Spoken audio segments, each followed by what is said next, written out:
दरभंगा जिले के इस पवित्र भूमि में वैसे भी यह जिला ऐतिहासिक है, सांस्कृतिक रूप से भी और सामाजिक तौर पे भी। इस जिले की अपनी एक पहचान है, यहाँ की एक अलग ऊर्जा है। बहुत बड़े बड़े विद्वान और संत यहाँ पैदा हुए हैं। मंदिर मिश्र, वाचस्पति मिश्र, विद्यापति, ऐसे अनेकों नाम हैं जो इस मिट्टी से निकले हैं और उन्होंने दुनिया को एक संदेश दिया है।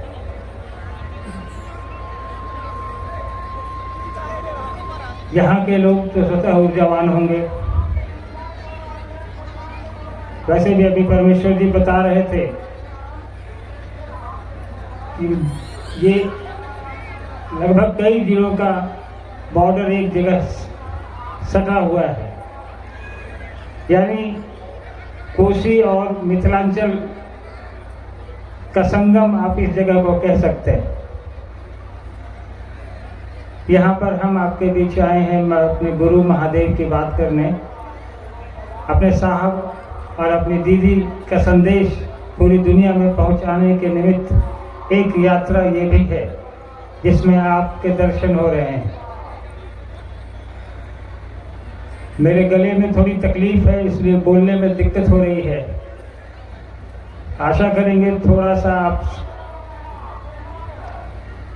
समझने का प्रयास करेंगे। मैं थोड़ा जोर से नहीं बोल पा रहा हूँ, दवा खाकर आया हूँ मैं अभी। हमारे गुरु शिव एक ऐसी बात, एक ऐसा विचार जो आज इस कालखंड में इस पृथ्वी पर साहब श्री से पहले किसी ने नहीं कहा, किसी ने नहीं बताया, किसी ने नहीं सुनाया हमको आपको यह बात, किसी ने नहीं कही यह बात कि हमारे गुरु यानी हमारे आपके जैसे सामान्य इंसान के गुरु भी वो शिव हो सकते हैं। वो भगवान शिव जिनके बारे में लोग जानते हैं कि वही सत्य है, वही शिव है, वही सुंदर है। यानी सब कुछ धरती पर जो कुछ भी निश्चित होता है वो वहीं से होता है। साहब ने बताया हमको, आपको दिखाया। शिव के गुरु स्वरूप तो हजारों साल से हमारे आपके बीच है। सुनते आए हैं हमारे पूर्वज, साहब भी सुनते थे कि ईश्वर, गुरु जो है ईश्वर का रूप होता है। साहब श्री ने कई एक वर्ष श्मशान में साधना की। जो लोग भी पुराने लोग होंगे वो जानते होंगे। साहब श्री की बातें उन्होंने अपनी पुस्तक में लिखी हैं, आपने पढ़ी होगी तो आपको जानकारी होगी। उन पुस्तकों पर मैं नहीं जाऊंगा।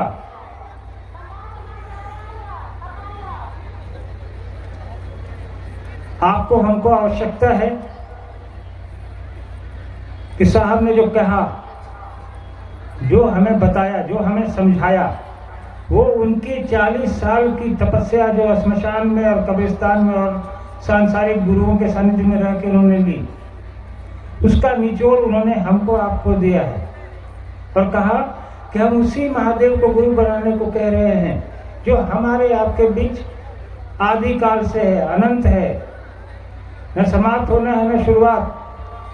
कब से है इसकी जानकारी हमारे आपके पास कोई पुख्ता नहीं है।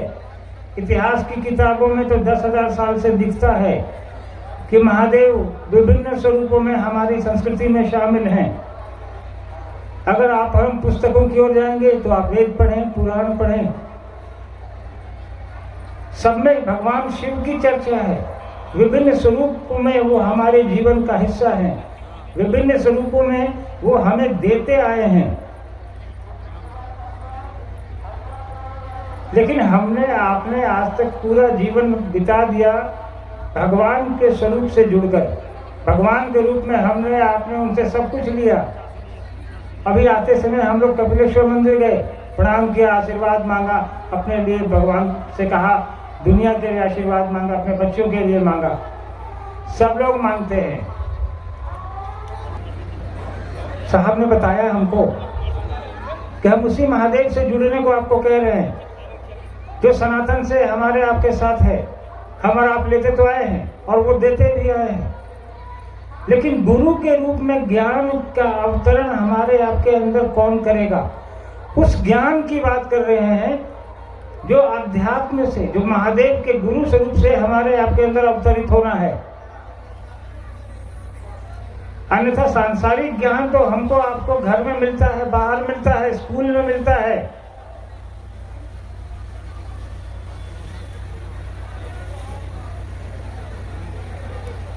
उस ज्ञान को लेकर हम और आप पूरी सृष्टि चल रही है, लेकिन लाभ क्या है? उस ज्ञान के अवतरित होने से क्या होता है?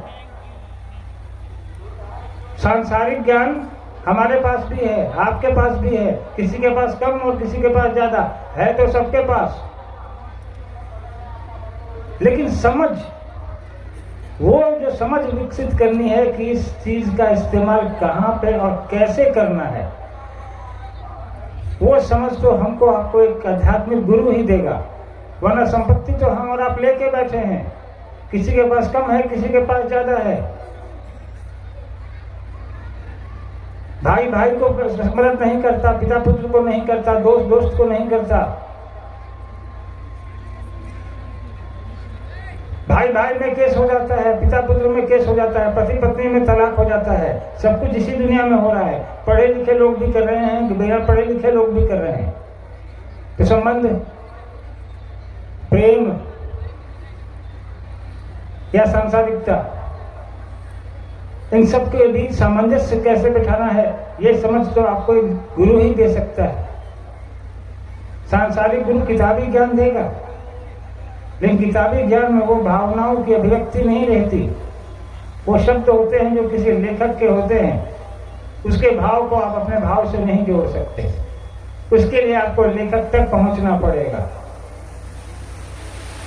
साहब ने कहा उस शिव को जो जगत गुरु है, विश्व गुरु है, तीनों लोकों का स्वामी भी है, सब कुछ वही है।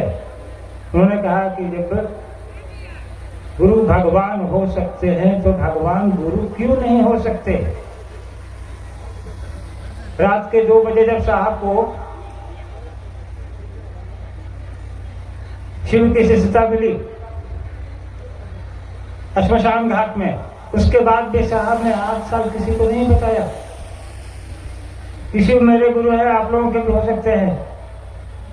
ये आपके बगल में मधेपुरा जिला है, कोसी का, वहां साहब ने मजिस्ट्रेट के रूप में समय बिताया काफी। जो लोग भी पुराने हैं वो लोग जानते होंगे। अब कमरे से बाहर की चर्चा साहब ने वहीं से शुरू की, तो लोग कहते थे कि सर जानते हैं महादेव तो गुरु है, ये है, मानना क्या है? प्रतिदिन साहब किसी न किसी को बताते थे कि महादेव को गुरु बना लीजिए, अपना तो कल्याण होगा ही, जिसको आप बताएंगे उसका भी कल्याण होगा। आखिरकार उस महादेव के गुरु स्वरूप की स्थापना की जरूरत साहब को क्यों पड़ गई? साहब से पहले भी तो सैकड़ों लोग शिव के शिष्य हुए, जो किताबों में है, लेकिन हम और आप नहीं जानते उनको कि कौन है ये। जिन्होंने वो पुस्तक पढ़ी होगी वो जानते होंगे, जिन्होंने नहीं पढ़ी वो नहीं जानते। जिन्होंने वो पुस्तक पढ़ी भी, जाना भी, तो कोई लाभ नहीं हुआ, क्योंकि शिव जगत गुरु है। ये तो 3000 साल से पुराण में चला रहा है। हम और आप कहाँ जुड़ रहे थे उससे?